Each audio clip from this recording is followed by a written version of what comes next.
The Valley of the Golden Fern. The Tale of Barnaby and Big Mama Chapter 1. The sun-kissed awakening.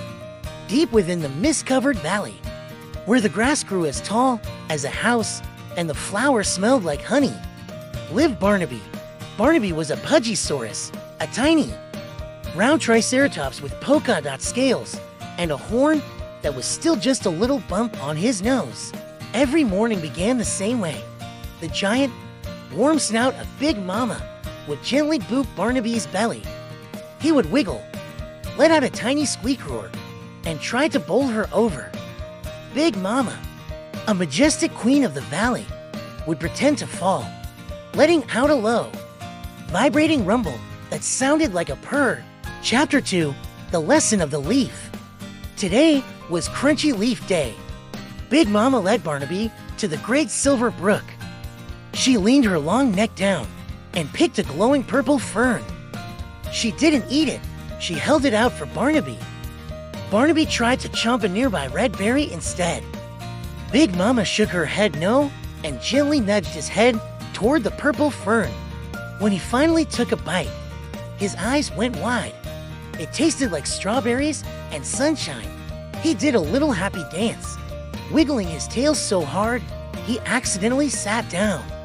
Big Mama nuzzled his neck, her deep amber eyes full of pride.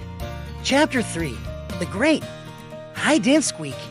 Then came Barnaby's favorite part, hide and seek. Big Mama would close her eyes and count by tapping her massive tail on the ground. Thump, thump, thump. Barnaby scrambled behind a giant blue mushroom. He was so round that his tail stuck out one side and his nose stuck out the other. Big Mama searched everywhere. She looked behind tiny pebbles and under small leaves, pretending she couldn't see him. Finally, she let out a playful huff and found him with a gentle lick across his face. Barnaby giggled, which sounds like a bubbling brook, and tried to hide under her belly, thinking he was invisible. She stood perfectly still, acting as his fortress, keeping him safe from the tickling wind. Chapter 4, The Rain and the Shield.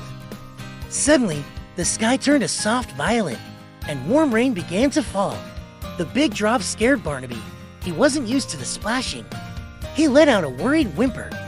Without a second of hesitation, Big Mama moved. She didn't run for cover. She became the cover. She arched her massive body over Barnaby like a living umbrella. Underneath her, the ground stayed dry and warm.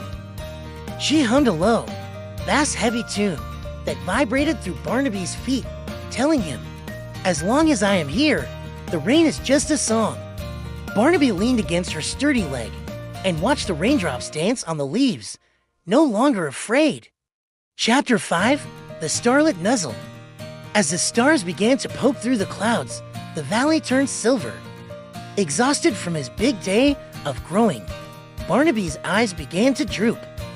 Big Mama led him to their bed of soft moss.